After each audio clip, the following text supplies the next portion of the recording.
one of the ways that you can tell what controllers are doing, what the controllers are doing, is by the laws they pass. You can tell what their intentions are, you can tell what their plans for the future are, and you can tell what they're doing now.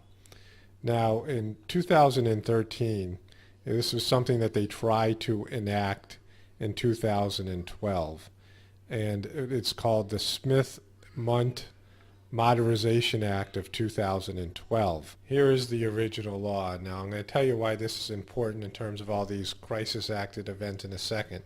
But they tried to push it through in May 10th of 2012, but was enacted into law, I believe, on July 5th of 2013. And it's a bill to amend the United States Information and Educational Exchange Act of 1948 to authorize the domestic dissemination of information and material about the United States intended primarily for foreign audiences and for other purposes. So the Smith and Mundt Act of 1948 was known as an Anti-Propaganda Act.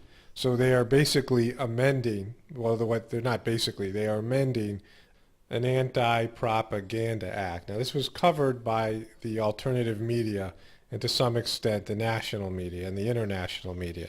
But basically, this is them setting up the right to propagandize the American citizens as well as the international community. And I'll get into how they do this in just a moment. But the reason why they passed this, or tried to pass this in 2012, well, we know when Sandy Hook took place in December of 2012, and all of these stage type events. And all of these things are covered under this act. So they made it legal to do these things. So this is basically tipping their hand.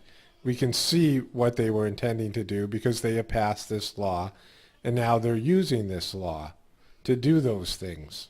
All right, so here it is. This is the first part where they're amending the law. Section 501.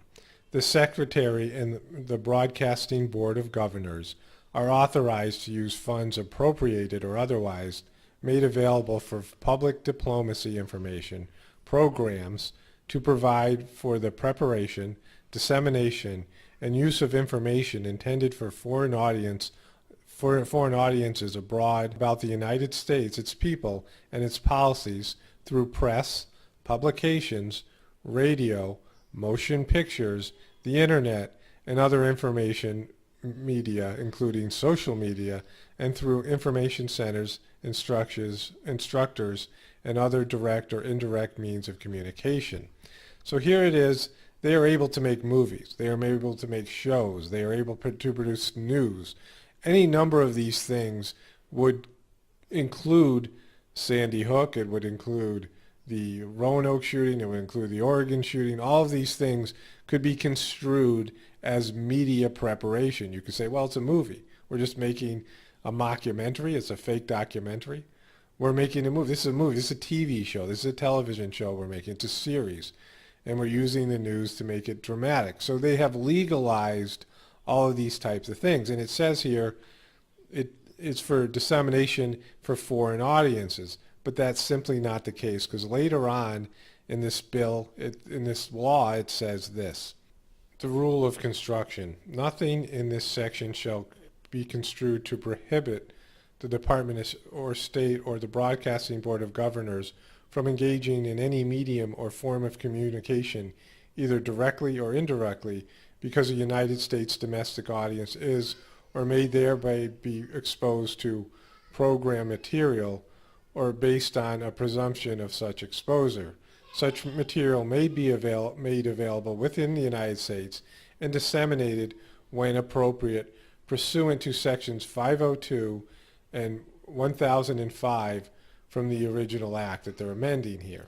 So they're saying, well, you know, if American people are going to come across this information anyway, you might as well just be allowed to do it in the United States. So initially, in the beginning of the law, they're saying this is for a foreign audience. But now in this section, they're saying, well, they're going to get exposed to this anyway, so go ahead and do that. So they're basically making this a domestic law where they can produce productions like Sandy Hook, like the Boston bombing, any of these motion pictures, any of these fraudulent events.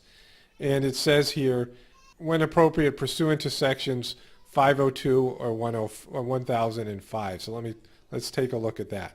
Now, Section 502 says, nothing in this act shall be construed to give the department a monopoly in the production or sponsorship on the air or shortwave radio broadcast programs, or a monopoly in any other medium of information.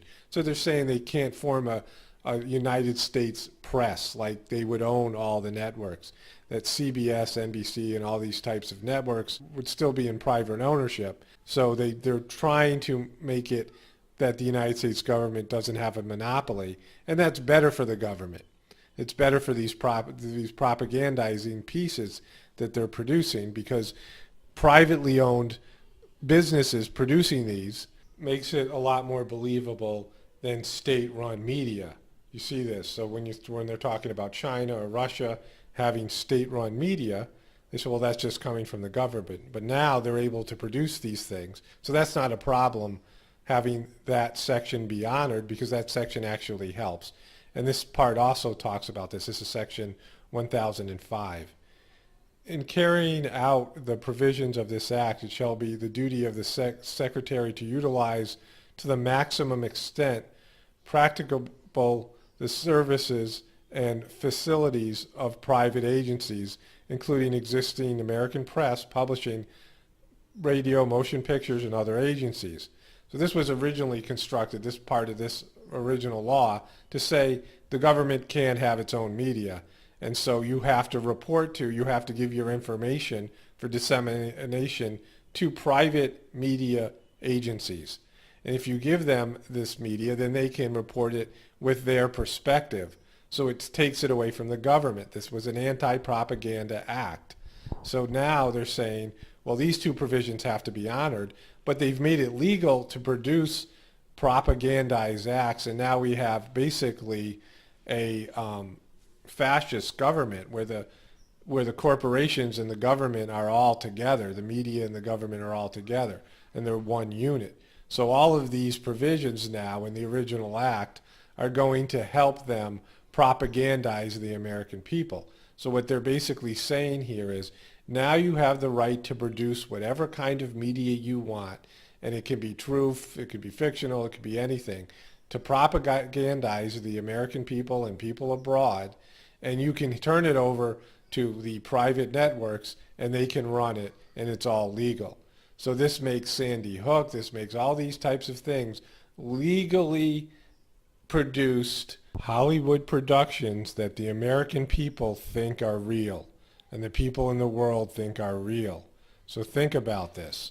Why would they do this? Why would they pass this law if they weren't going to use it? And now we see all these crisis actors. We saw these propagandizing pieces, and they've emerged as something that they are doing on a regular basis. And they all came when they were trying to pass this law and after they've passed this law. So you can see this. I've made a recent video about how our laws are basically being written by Hollywood, our social policies, what we're allowed to say and what we're not, whether it's Hollywood-produced movies. Now, a lot of these Hollywood-produced movies that are pro-spy, that are pro any of these types of government actions. I think the name of the movie was Zero Dark 40 or something like that. I think it won an Academy Award. And it was basically propagandizing that whole fake thing that happened when they killed bin Laden. And you see government talking points, political talking points, showing up in all of these spy movies, all of these war movies that they make. They're putting it out there. That is propaganda.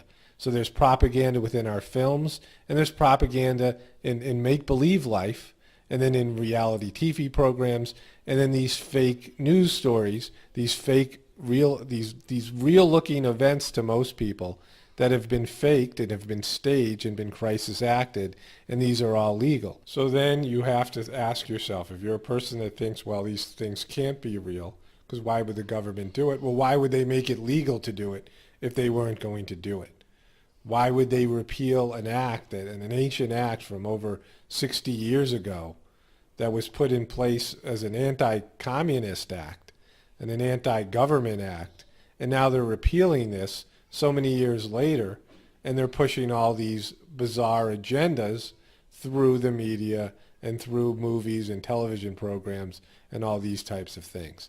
So there's no reason for anyone to believe they wouldn't use this.